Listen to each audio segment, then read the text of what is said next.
GTQ Podcast, toda la actualidad en enfermedad inflamatoria intestinal.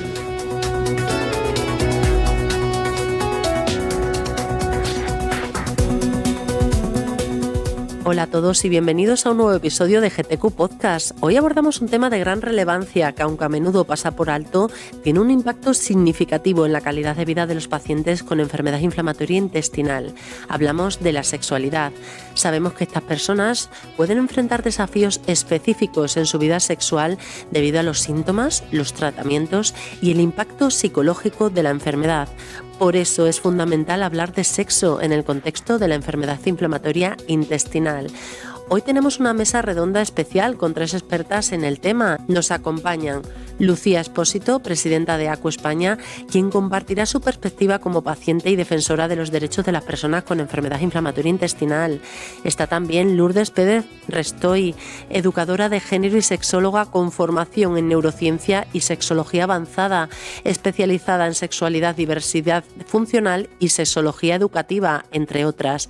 Ha participado en numerosas actividades dirigidas a pacientes y en el documento de posicionamiento de GTQ sobre sexualidad en enfermedad inflamatoria intestinal. Y por supuesto, Marta Calvo, gastroenteróloga del Hospital Universitario Puerta de Hierro Majadahonda y coordinadora del documento de posicionamiento del que hacíamos alusión anteriormente sobre sexualidad, quien nos ofrecerá su visión clínica sobre este importante tema. Vamos a profundizar en este asunto con nuestras invitadas, así que procedo a darles la bienvenida. Gracias por estar con nosotros. Gracias. Gracias, Mar. Un placer. Pues la primera pregunta es para Lourdes. Empezamos contigo. Cuéntanos, ¿cuál es el papel del sexólogo en el abordaje de los problemas sexuales de estos pacientes? ¿Y qué ofrece en una consulta de sexología para ayudarlos? Bien, bueno, el abordaje que realizamos desde el ámbito de la sexología es acompañar a la persona en una mejor vivencia de su sexualidad. Obviamente que normalmente cuando aparece este tipo de diagnóstico, la sexualidad queda relegada a un segundo plano. Entonces esperamos a que la persona esté un poquito más estabilizada en su diagnóstico, en su vivencia con la enfermedad. Y en caso de que la persona así lo requiera, se le hace un acompañamiento como con cualquier persona que tenga una dificultad en la sexualidad, pero adaptado en este caso a este diagnóstico. Uh-huh. Lucía, desde tu experiencia como paciente y como representante de ACU España, ¿cómo viven los pacientes su experiencia sexual? ¿Sientes que son escuchados y orientados adecuadamente por los profesionales de la salud que les atienden? ¿O cuáles son las principales necesidades que has identificado entre los pacientes? Bueno, realmente la experiencia de la sexualidad es individualizada de cada persona y es muy difícil generalizar, pero sin embargo, en esto que nosotros llamamos el camino del paciente, ¿no? La experiencia, ese recorrido, ese viaje que vivimos muchas veces, pues sí que tiene factores en común, ¿no? Como decías, todos esos síntomas que sí que repercuten en pues en nuestra esfera sexual. Hablamos de dolor, hablamos de fatiga, hablamos de enfermedad perianal, por ejemplo, que es muy importante en todas las prácticas sexuales, pero quizás especialmente en el sexo anal receptivo, que no solo es exclusivo de los hombres que tienen sexo con hombres. Hablamos también pues, del impacto psicológico, que además es una pescadilla que se muerde la cola, porque el impacto psicológico afecta a la salud sexual, pero también una falta de satisfacción sexual afecta a la autoestima, al autoconcepto, etc. El impacto social, todavía hablar de sexualidad sigue siendo un tabú, pero es que hablar de enfermedad inflamatoria intestinal también es un tabú social, ¿no? Y tenemos que tener en cuenta que es una enfermedad que tiene pues un pico de incidencia en personas jóvenes, adolescentes, jóvenes que están en pleno desarrollo de su vida social. Por lo tanto, podemos llegar a situaciones pues quizá de aislamiento, de soledad no elegida, de limitar nuestra vida social, que eso también nos hace interactuar menos con otras personas y reforzar pues menos esos vínculos pues románticos, afectivos, sexuales, del tipo que sean, ¿no? Y por supuesto los cambios también en el cuerpo, en nuestra imagen corporal, en nuestra autopercepción de la corporalidad, pues por exponernos a cirugías, tratamientos, pues cambios, fluctuaciones del peso, que también pues repercuten mucho. Quizá todo esto, ¿no? Pues al final conlleva un aumento de la frecuencia de las disfunciones sexuales en las personas con enfermedad inflamatoria intestinal, que por supuesto lo que sí que tenemos clarísimo es que es una esfera que repercute en nuestra calidad de vida. En cuanto a si nos sentimos escuchados, bueno, yo creo que aquí hay como parte de ambos lados, ¿no? Yo creo que los profesionales sanitarios, después también Marta nos podrá hablar un poco de esa perspectiva, pero se encuentran con muchas barreras de tiempo, de falta de experiencia, también de incomodidad con el tema, como decías, un tabú. Y por parte nuestra también, de las personas con enfermedad inflamatoria intestinal, muchas veces también tenemos esa dificultad para abordar el tema en consulta, o incluso una normalización de nuestra situación de salud sexual, es decir, a veces ni siquiera la relacionamos con la patología o la dejamos un poco de lado. Entonces yo creo que tenemos que apostar por un abordaje integral, un abordaje biopsicosocial, pero abordando pues eso, todas las esferas en consulta y de forma individualizada, teniendo en cuenta las necesidades específicas de cada persona. Marta, aunque Lucía ha dejado una pregunta sobre la mesa, yo voy a proceder con otra que tengo previa para que podamos entender muchísimo mejor esta cuestión. ¿Cuáles son los factores más relevantes que influyen en los problemas sexuales en estos pacientes? Pues para empezar a hablar de esto, he de decir que hay una clara diferencia en la prevalencia de esa disfunción sexual según el género. Esto va a ser mucho más acusado en las mujeres, es claro. Los factores van a influir mucho más. Y entonces hay factores que van a influir claramente. Por ejemplo, la actividad de la enfermedad va a tener un impacto enorme en la esfera sexual, es un elemento disruptivo, y porque se ve en las escalas, en estudios científicos, las escalas que valoran la disfunción sexual van a demostrar que cuando hay actividad de la enfermedad va a disminuir esta puntuación y eso traduce disfunción sexual. Sin embargo, es curioso, pero cuando valoramos esa actividad por métodos objetivos, por ejemplo con calprotectina fecal, ese impacto no se valora. ¿Por qué puede ser esto? Pues porque probablemente los pacientes, además de esos síntomas que no van a interferir, dolor, incontinencia, diarrea, van a sentir vergüenza, van a sentir ansiedad, van a tener conductas evitativas. ¿No os parece que es muy importante el factor psicológico y emocional? Por supuesto, como esa pescadilla que se muerde la cola que nos contaba Lucía. También hay factores del tratamiento. Nosotros pautamos un tratamiento para controlar la actividad. Queremos mejorar los síntomas físicos, pero esto a veces tiene un precio. Y me refiero en concreto con los corticoides. Los corticoides van a tener un efecto significativo y claro en la imagen corporal y en la autoestima de los pacientes. Aumento de peso, redistribución de la grasa, más vello, el hirsutismo, etcétera, que va a afectar claramente a la esfera sexual. Sin embargo, otros tratamientos como los inmunosupresores o los fármacos biológicos no han demostrado afectar a la esfera sexual. Digamos que estos fármacos serían una pausa musical en esa melodía de la vida de los pacientes que no va a afectarles. Y por último, hablar de las cirugías. Las cirugías, cuando a un paciente le recomendamos que se haga una anastomosis ileoanal, desde luego que estamos pensando en su mejora de los síntomas físicos, pero esto tiene un precio también. Y es que muchos de los pacientes, sobre todo las mujeres, van a tener disfunción sexual, dispareunia el 25%, disminución de la sensibilidad, disminución de la lubricación y además, por no hablar, de la disminución de la libido. Respecto a cirugías como la enfermedad perianal, la evidencia no es muy consolidada, aunque es limitada, pero sí que sugiere que hay una alteración en mujeres. Y por último, claro, impacto de los estomas. Los estomas van a producir una alteración de la imagen corporal y además problemas que no existían, como fugas, olores, etc. Entramos en una espiral de factores psicosociales, emocionales, físicos que van a impactar claramente en la salud sexual de nuestros pacientes. Bueno, el problema es tremendo. Me llama la atención que en pleno siglo XXI esto siga ocurriendo en las consultas. Comprendida la perspectiva de los pacientes y los factores con mayor impacto, además de conocer también el papel del sexólogo, me gustaría preguntaros sobre estrategias de mejora. Voy a empezar contigo, Lourdes. Después de trabajar con tantos pacientes, ¿qué consejos específicos darías tanto a los profesionales de la salud como a los pacientes desde un punto de vista de la sexología para mejorar esta vida sexual? Pues mira, creo que a la hora, como comentaba Lucía, a la hora de acompañar este tipo de diagnóstico, la parte médica queda como muy relegada a los síntomas, a las cirugías, al acompañamiento, en esa mejora y calidad de vida que obviamente va a repercutir a la sexualidad. Y muchas veces no tienen formación o tiempo de acompañar también la parte sexual. Y algo que no estamos nombrando son las personas que tienen esta enfermedad y que tienen parejas. Y cómo muchas veces hay cuestiones vinculares que se ven afectadas también por esto, por desconocimiento. Entonces, si yo tuviese que dar un consejo a la parte profesional que acompaña estas dolencias, sería que hablen del espacio simplemente, porque, por ejemplo, en estas problemáticas que nombraba Marta, de las ostomías, bueno, en sexología hacemos un acompañamiento en buscar como una especie de ligueros que vienen de unas fajas que pueden decorarse, entre comillas, para que la persona se sienta más cómoda, que no afecte tanto a la imagen corporal. Y como es un tema muy tabú, a veces no nos da tiempo a pensar en una práctica fuera de la zona genital, entonces necesitamos que la persona venga, que haga otro mapeo de su mapa corporal erótico, y eso lleva un tiempo, y obviamente que en el espacio de la sexología es lo que abordamos.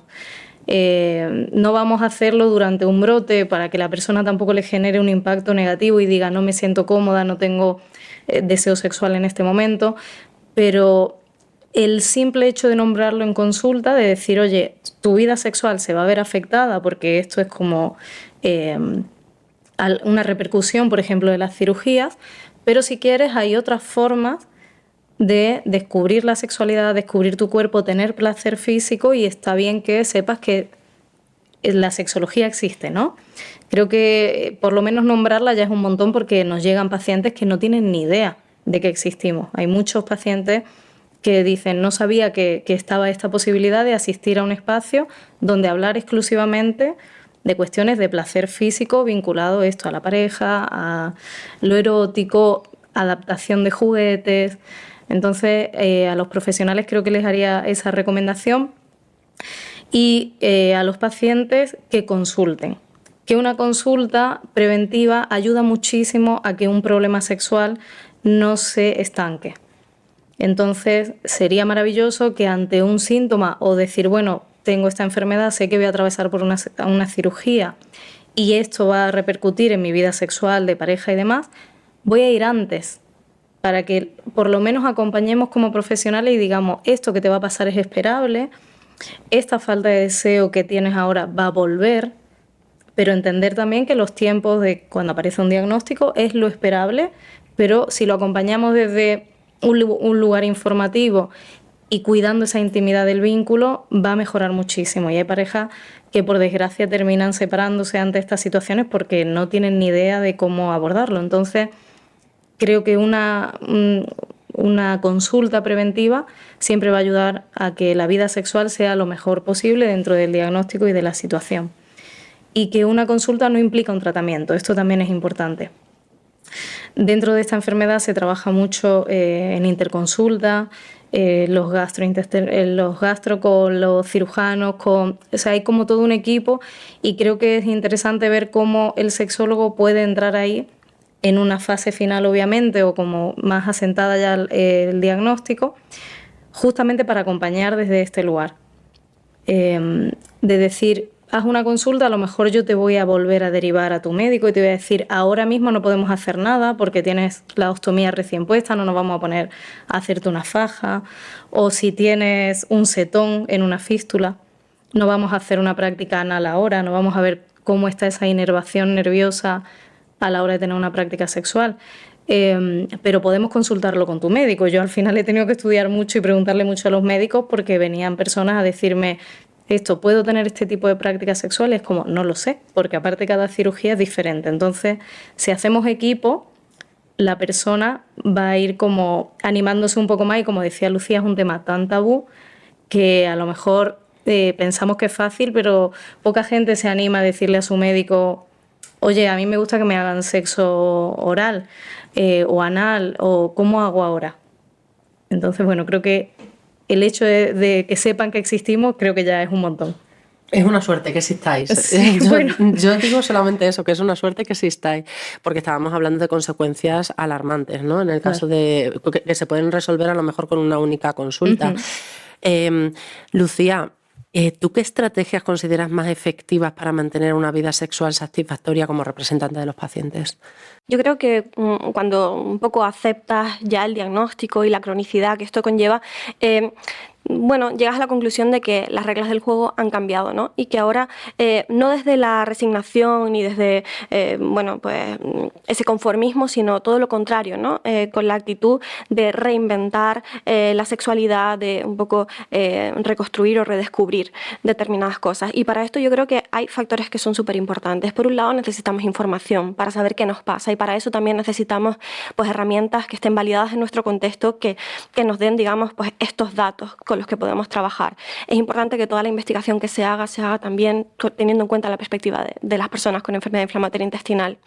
Por supuesto, es importantísimo la comunicación. Estamos aquí hablando de esto, es importantísimo que lo pongamos sobre la mesa en todos los espacios, en consulta, también en nuestro soporte social, en nuestros vínculos, también con enfermedad, o sea, con personas con enfermedad inflamatoria intestinal, es decir, con nuestros iguales. Estas redes de apoyo son vitales, porque compartir la experiencia con personas que ya han recorrido ese camino puede ser enriquecedor, y que rompamos, o sea, que contribuyamos por lo menos a romper este tabú que hay alrededor. Y imprescindible en este proceso es, como decía Lourdes, el asesoramiento profesional especializado por sexología. Muchas veces las disfunciones sexuales se derivan a salud mental, que está muy bien, pero tenemos que tener en cuenta que la persona que nos acompaña en este proceso tiene que estar experimentado y familiarizado en el abordaje de la esfera sexual.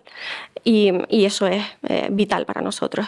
Con respecto a ACU, aparte de aportar, digamos, esa red de apoyo, ese soporte entre iguales, ese acompañamiento, también venimos desde hace mucho tiempo trabajando el tema de la sexualidad un poco de todas las formas que podemos, ¿no? Pues a través de nuestra revista, nuestro podcast. Bueno, Lourdes ha colaborado con nosotros en nuestro congreso, en talleres y formaciones, y seguimos en esta línea, ¿no? Hablando, poniendo este tema sobre la mesa, que yo creo que todavía sigue siendo tarea pendiente, pero estamos haciendo todos nuestros esfuerzos. Al final, darlo a conocer es una forma para que se pongan medidas. Si no lo damos a conocer, el problema no existe. Marta, ¿y qué recomendaciones darías tú a los profesionales de la salud que trabajan con estos pacientes para que puedan abordar de forma más efectiva los problemas de salud sexual en la consulta? Porque no sé si dispones todas las unidades de sexólogo, de psicólogo. No, las unidades de enfermedad inflamatoria intestinal, por desgracia, no disponen de sexólogo, y algunas sí que disponemos de psicólogo, pero es una excepción a día de hoy. Veremos en un futuro, ojalá, y esto cambie. ¿Qué recomendaría a mis compañeros? Pues desde luego que parece bastante claro el control de la actividad, porque no solo vamos a minimizar el impacto de los síntomas físicos, sino también de los psicológicos. Que parece bastante claro que los pacientes demandan tener esas conversaciones profundas con nosotros y muchas veces desestiman tenerlas por vergüenza, porque no tienen confianza, porque piensan que no les podemos ayudar. Creo que tenemos que ser abiertos al diálogo y ser proactivos y tomar la batuta de esto. Creo que somos nosotros los que tenemos que poner un ambiente cómodo. Como comentaba Lucía, también hay barreras comunicativas. Muchas veces los médicos no hablamos de esto porque tenemos inseguridad. Nuestra formación en estos temas es bastante más limitada que en todos los aspectos físicos, pero una persona es una esfera física, social y emocional. No podemos darlos por obvio. Hay que mejorar esa comunicación. Hay modelos establecidos, muy sencillos. Está el modelo PLISIT, que es un modelo estandarizado, que tiene un respaldo científico. Es un modelo graduado que va de simple a complejo, muy sencillo, y que se puede adaptar a nuestro conocimiento como profesionales y a las necesidades del paciente.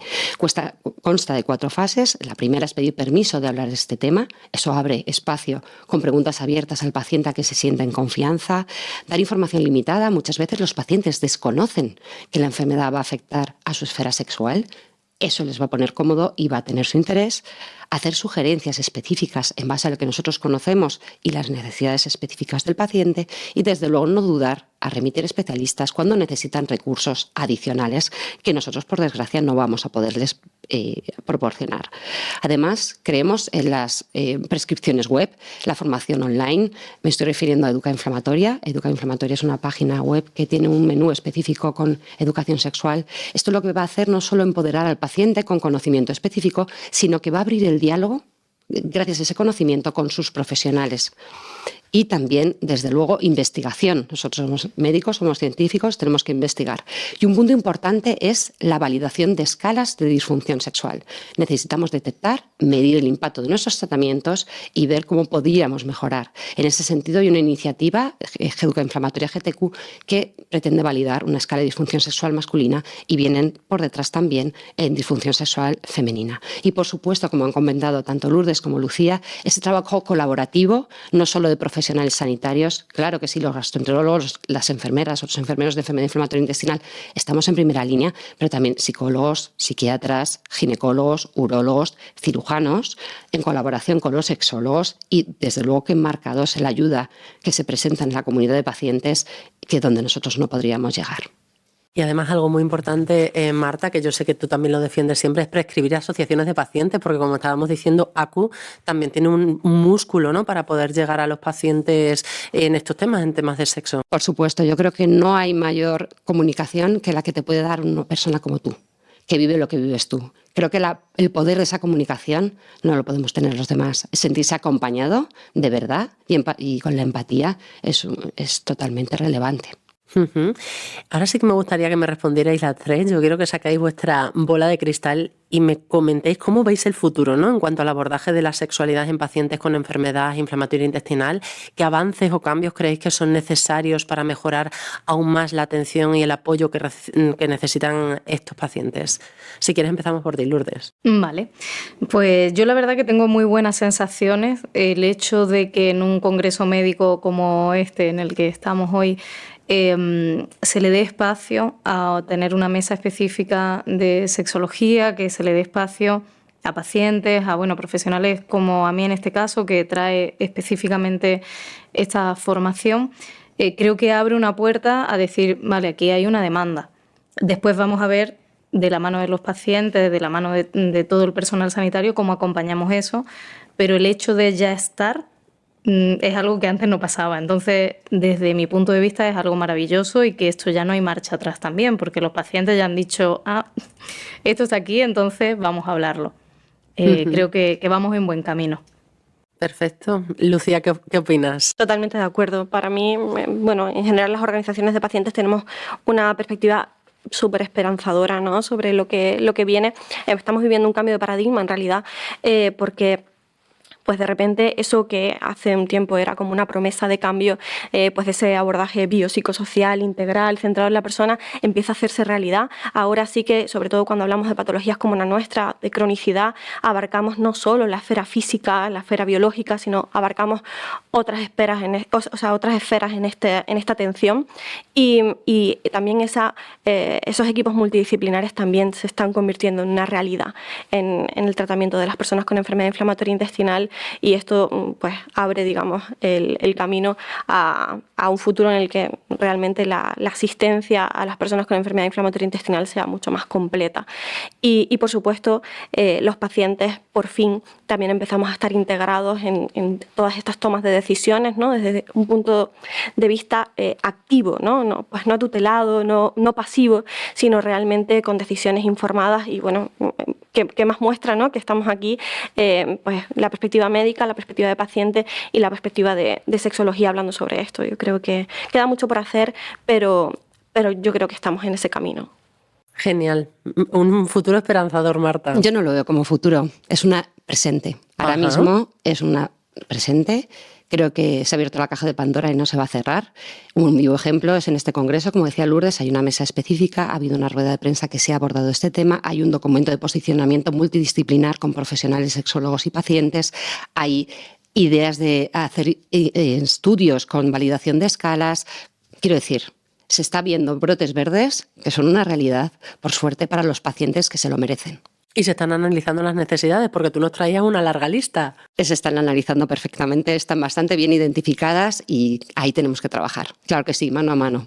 Eso espero, pues espero que nos veamos muy pronto, que esa lista se reduzca y que me contéis que la cosa avanza estupendamente, porque al final siempre estamos hablando del bienestar de los pacientes. Muchísimas gracias. Gracias. Los podcasts de GTQ están patrocinados por Vifor. Suscríbete a nuestro canal para seguir toda la actividad de nuestra sociedad.